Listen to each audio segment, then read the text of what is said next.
ठीक है, तो आज हम शुरू करते हैं कि क्रोमोसोम, क्रोमेटिड और क्रोमेटिन में क्या अंतर है।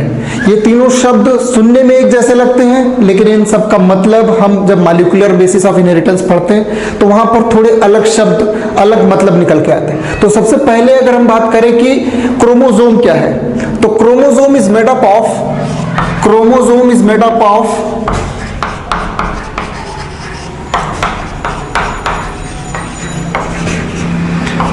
Of DNA plus histone protein.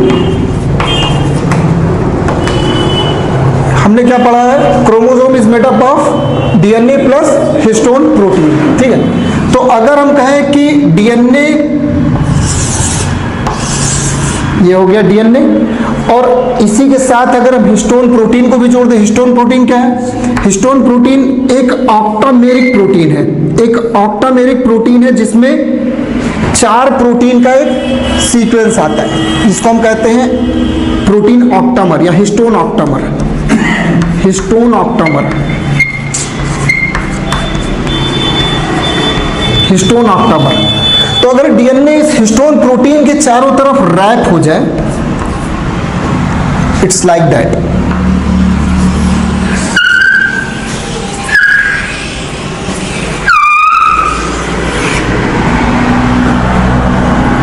और ये है histone protein.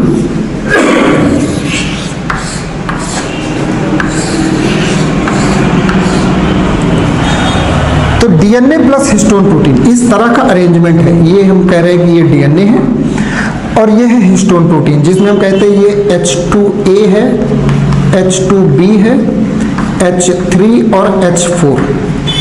Histone protein, histone octamer, H2A, H2B, H2B, H3 और H4, ये 4 प्रोटीन मिलकर के एक ऑक्टामेरिक प्रोटीन बनाते हैं। मतलब एक्चुअली क्या होता है कि हर एक प्रोटीन के 2 सब यूनिट होते हैं। H2A के 2 हैं, H2A के 2 हैं, ये H2A और ये H2A, ये H2B हो गया, H2B हो गया, ये H3 हो गया और ये H4 हो गया। तो ये हर एक प्रोटीन का डबल फॉर्म है, तो ये ऑक्टामर हो गए। तो why are we saying AB in case of H2 but in case of H3 H4 it is not defined? ये H2A H2B सिर्फ इसका नॉमेनक्लेचर है, ठीक है, हमने नाम रख दिया ये H2A प्रोटीन, H2B, H3 और H4। और इसके अलावा एक और प्रोटीन होती है जिसको हम कहते हैं H1 प्रोटीन। H का कोई फुल फॉर्म है? H for histone, H for histone. एक H1 प्रोटीन है जिसको हम कहते हैं ये लिंकर हिस्टोन है। H1 क्या है, लिंकर हिस्टोन है, जो कि लिंक करेगा, लिंकर हिस्टोन।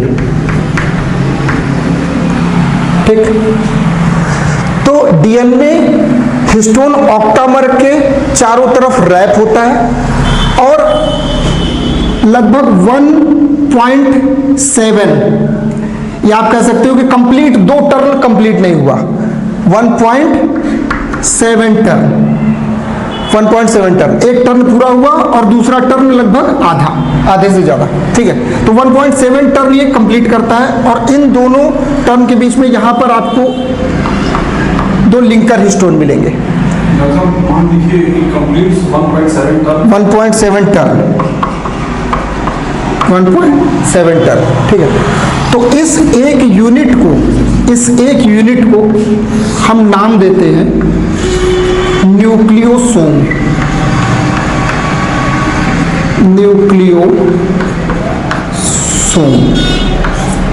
क्लियर है यहां तक?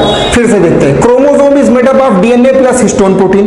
ये हमारा डीएनए हो गया और ये histone protein. Histone protein octameric form में है, जिसमें हमने कहा 4 प्रोटीन है, हर एक प्रोटीन का डायमेरिक फॉर्म है। तो टोटल 8 प्रोटीन हो गए। हमने कहा हिस्टोन ऑक्टामर है और हिस्टोन ऑक्टामर के चारों तरफ हमारा डीएनए रैप है। डीएनए रैप कितना है 1.7 टर्न है, मतलब कंप्लीट 2 टर्न नहीं हुआ है, ठीक है। तो इस तरह से जो हमारा एक यूनिट बनता है, इस यूनिट को हमने नाम दे दिया न्यूक्लियोसोम। ये हमारा न्यूक्लियोसोम एक यूनिट है, यानी कि इसी तरह से न्यूक्लियोसोम यूनिट जो है एक दूसरे से मिलते जाएंगे और मिल करके बनाएंगे क्या, मिल करके बनाएंगे क्रोमोसोम, मिल करके बनाएंगे क्रोमोसोम।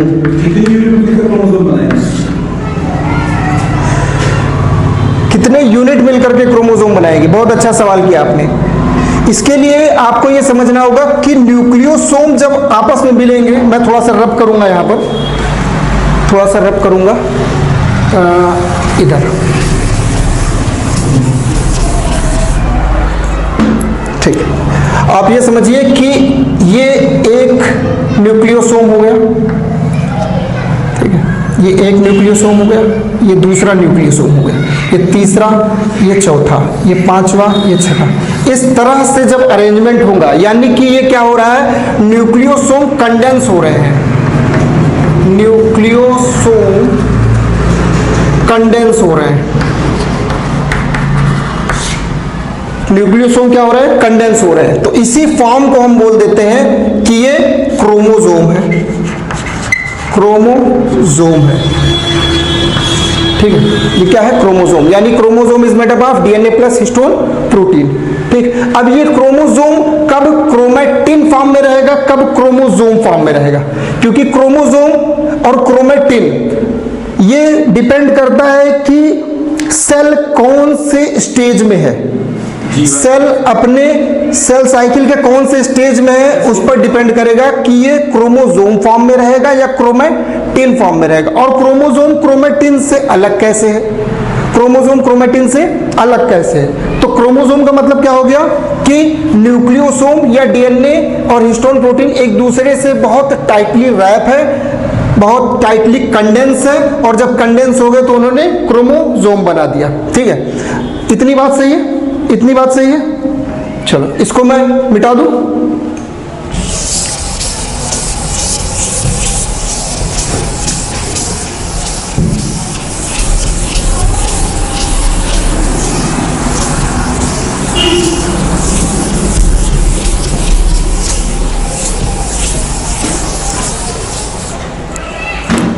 ठीक। अब आते हैं हम लोग सेल साइकिल को थोड़ा सा देख लेते हैं।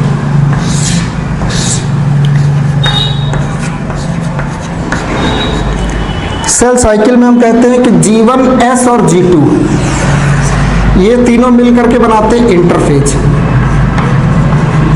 इंटरफेज क्या है, G1 phase plus S phase plus G2 phase, ये तीनों मिलकर के क्या बना रहे हैं, इंटरफेज।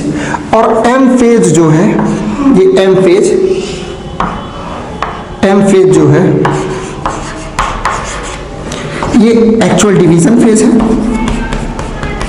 डिवीजन फेज है,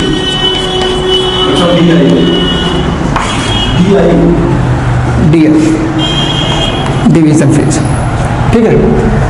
तो समझने वाली बात क्या है भैया कि क्रोमोसोम जब G1 फेज, S फेज और G2 फेज में रहेगा, क्रोमोसोम जब G1 phase, S phase, G2 phase में, या आप कह सकते हैं क्रोमोसोम जब इंटरफेज में रहता है तो क्रोमोसोम हमेशा क्रोमैटिन फॉर्म में रहता है, क्रोमैटिन फॉर्म में रहता है। और क्रोमोसोम जब M फेज में होता है तो ये क्रोमोसोम फॉर्म में होता है, क्रोमोसोम फॉर्म में होता है। मैं ये कह दूं कि क्रोमैटिन फॉर्म में हिस्टोन नहीं होता, नहीं, हिस्टोन होगा दोनों में। अंतर क्या है क्रोमोसोम और क्रोमैटिन में? जब क्रोमोसोम इन फेज में होगा या इंटर फेज में होगा तो क्रोमोसोम लेस कंडेंस होता है। तो लेस कंडेंस फॉर्म जो है, लेस कंडेंस फॉर्म,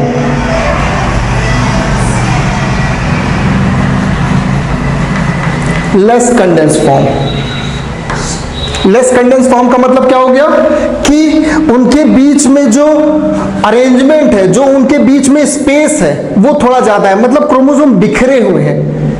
क्रोमोसोम जैसे आप कह सकते हो कि धागे नुमा संरचना में, नेट लाइक स्ट्रक्चर में, हिस्टोन से जुड़े हुए हैं, लेकिन हिस्टोन या आप कह सकते हो nucleosome, DNA plus histone it's form nucleosome.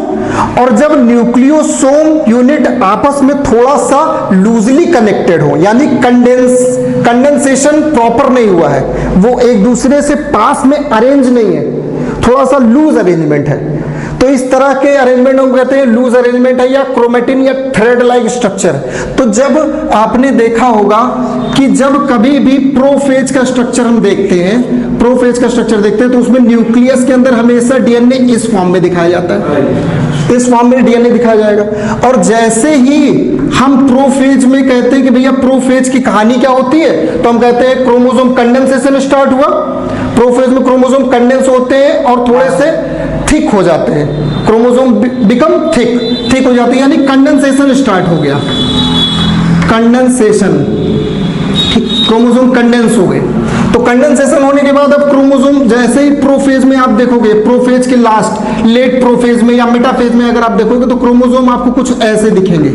तो ये क्रोमोसोम इस फॉर्म में, तो इसको हम कह सकते हैं ये क्रोमेटिन फॉर्म में था, क्रोमेटिन फॉर्म में था अभी तक G1S G2 में। और जैसे ही एम फेज में आया, जैसे ही क्रोमोसोम या आप कह सकते हो सेल एम फेज में गई, कंडेंसेशन स्टार्ट हुआ। ये लेस कंडेंस फॉर्म था अभी तक क्रोमेटिन, और कंडेंसेशन स्टार्ट हुआ तो अब एम फेज में क्या हो गया, ये क्रोमोसोम फॉर्म में हो गया, ये क्रोमोसोम फॉर्म में हो गया।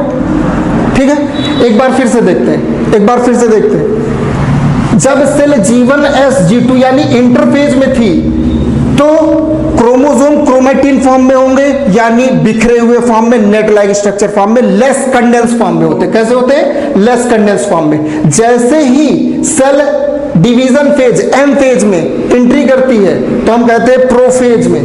ठीक है, अर्ली प्रोफेज में जब एंट्री करती है कंडेंसेशन स्टार्ट होता है। हम प्रोफेज की कहानी यही पढ़ते हैं कि कंडेंसेशन स्टार्ट हुआ, क्रोमोसोम थिक हो गए, विजिबल हो गए, और हमें लेट प्रोफेज में क्रोमोसोम कुछ इस तरह से दिखने लगते हैं। इसका मतलब क्या हो गया, क्रोमोसोम कंडेंस हो गए, क्रोमोसोम कंडेंस हो गए। तो क्रोमेटिन और क्रोमोसोम में अंतर सिर्फ इतना है कि क्रोमेटिन लेस कंडेंस फॉर्म है और क्रोमोसोम कंडेंस फॉर्म है, क्रोमोसोम कंडेंस फॉर्म है। क्रोमोसोम कब दिखेगा, एम फेज में हमको क्रोमोसोम दिखता है।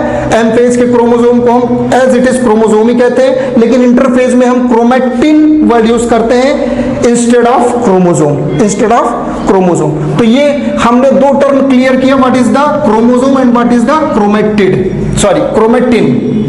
क्रोमेटिन, क्रोमेटिन और क्रोमोसोम में क्या अंतर है, क्रोमेटिन लेस कंडेंस फॉर्म है, क्रोमोसोम मोर कंडेंस फॉर्म है। और जैसे ही आपने पढ़ा होगा कि टीलोफेज आती है, याद करिए, प्रोफेज, मेटाफेज, एनाफेज, टीलोफेज, और टीलोफेज के लास्ट में जब हम देखते हैं तो हम यही कहते हैं कि क्रोमोसोम डीकंडेंस स्टार्ट हो गए, क्रोमोसोम डीकंडेंस होना स्टार्ट हो गए। कब, टीलोफेज में डीकंडेंसेशन स्टार्ट हो गया,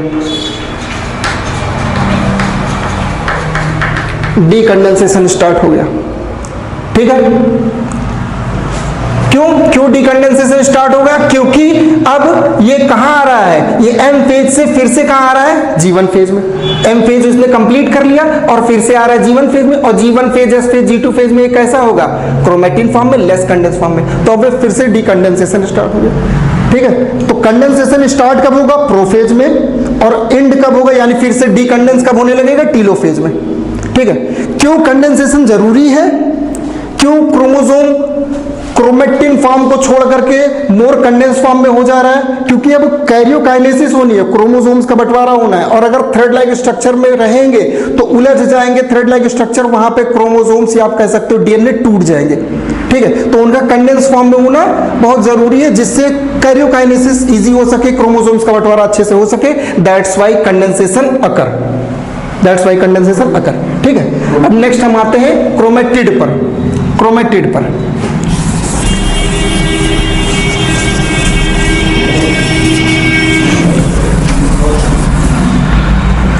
ठीक है, क्रोमेटिड, क्रोमेटिड क्या होता है, चलिए इसके लिए थोड़ा सा और हम यहां पर एक चीज और समझ लेते हैं। जैसे ही अगर मैं कहूं कि क्रोमोसोम G1 फेज में है, तो आपने जब कभी भी क्रोमोसोम देखा होगा तो आपने क्रोमोसोम हमेशा और हमेशा कुछ इस तरह से ही देखा होगा। आपने क्रोमोसोम हमेशा किस तरह से देखा? इस तरह से, पेयर में देखा है। आपने क्रोमोसोम कभी इस तरह से देखा है क्या? नहीं देखा है, खासकर सेल साइकिल में तो नहीं देखा है। ठीक है, क्यों? क्योंकि हम हमेशा एम फेज का सेल देखते हैं। हम हमेशा कौन सी सेल देखते हैं? एम फेज की सेल देखते हैं। अगर आप सोचो, मैं एक इमेजिनरी बात कर रहा हूं कि अगर क्रोमोसोम इस स्टेज में होते जीवन फेज में, अगर क्रोमोसोम इसी स्टेज में होते जीवन फेज में, और आपको पता है एस फेज में क्रोमोसोम का डुप्लीकेशन होता है, chromosome become duplicated S phase में। तो एस फेज में अगर क्रोमोसोम डुप्लीकेट होते तो ये क्रोमोसोम नंबर 1 अगर मान ले, और इसका होमोलॉगस पार्टनर क्रोमोसोम नंबर 1 ये भी है, तो डुप्लीकेशन के बाद क्रोमोसोम का स्ट्रक्चर कुछ इस तरह से होना चाहिए था। आफ्टर डुप्लीकेशन क्रोमोसोम इस तरह से दिखने चाहिए थे, लेकिन हमें एम फेज में या किसी भी सेल के स्टेज में इस तरह का क्रोमोसोम नहीं दिखता है। आप इमेजिन करो, जब डुप्लीकेट होगा तो इसकी एक कॉपी बन जाएगी और इसकी एक कॉपी बन जाएगी। ये स्ट्रक्चर दिखना चाहिए, लेकिन हमको नहीं दिखता। इसका मतलब क्या हो गया? इसका मतलब ये हो गया कि क्रोमोसोम जीवन फेज में 1 क्रोमोसोम विथ 1 क्रोमेटिड होते हैं। क्रोमेटिड को मैं कहता हूं कि ये डीएनए होता है। Chromatid 1 chromatid is equal to 1 DNA. 1 chromatid is equal to 1 DNA. ठीक है, यानी कि अगर मेरे पास 4 डीएनए है तो 4 क्रोमेटिड होगा जीवन फेज में। जीवन फेज में अगर हमारे पास 4 क्रोमेटिड है तो 4 डीएनए होगा। ठीक है, उसके बाद मैं कहूंगा एस फेज में आएगा। एस फेज में चारों क्रोमेटिड 1 क्रोमोसोम विथ 2 क्रोमेटिड हो जाएंगे। 1 क्रोमोसोम विथ 2 क्रोमेटिड हो जाएंगे। ठीक है, लेकिन एक बात समझ लीजिए, यहां पर 4 डीएनए हैं, यहां पर कितने डीएनए हो गए? अब 8 क्रोमेटिड हो गए तो 8 डीएनए हो गए ना, 8 डीएनए हो गए। ठीक है, तो डीएनए का नंबर डबल हो गया, डीएनए का नंबर डबल हो गया। अब आप कहोगे सर क्रोमोसोम भी तो बढ़ गया। नहीं, क्रोमोसोम नहीं बढ़ा। क्यों? क्योंकि हर क्रोमेटिड के पास अपना सेंट्रोमियर है, और यहां पर भी अभी भी क्या है? दोनों क्रोमेटिड एक ही सेंट्रोमियर से जुड़े हुए हैं। दोनों क्रोमेटिड एक ही सेंट्रोमियर से यहां पे अभी भी जुड़े हुए हैं, क्योंकि यहां पे सिर्फ और सिर्फ डुप्लीकेशन हुआ है कुछ इस तरह से।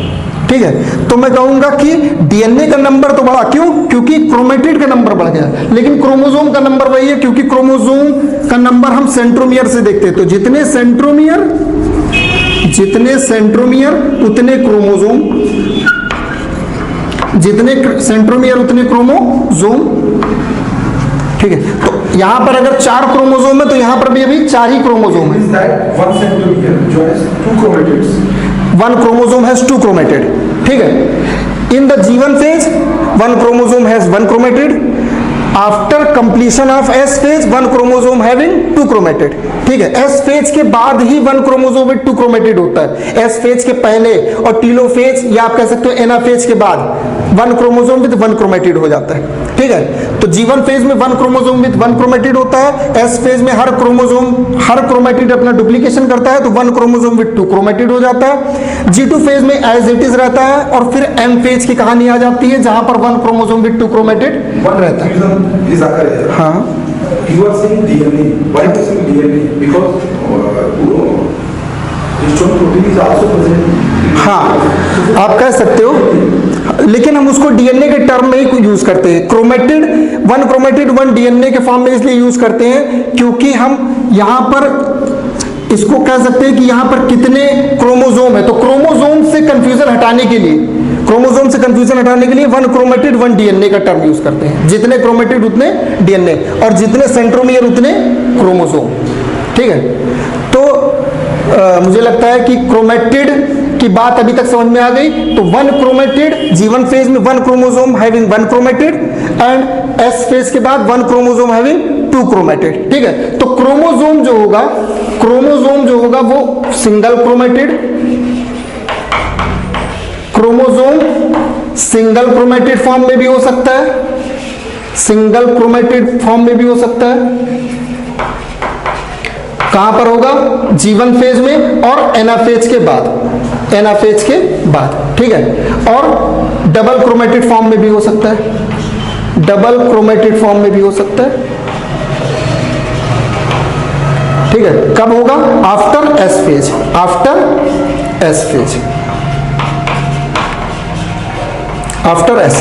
एस फेज के बाद डबल क्रोमेटिड फॉर्म में होगा और सिंगल क्रोमेटिड फॉर्म में कब होगा? G1 फेज में। ठीक है, तो क्रोमेटिड का मतलब समझ में आया? हर क्रोमोसोम सिंगल क्रोमेटिड फॉर्म में भी हो सकता है और डबल क्रोमेटिड फॉर्म में भी हो सकता है। ठीक, आज के लिए इतना ही रखते हैं। ठीक, ठीक है।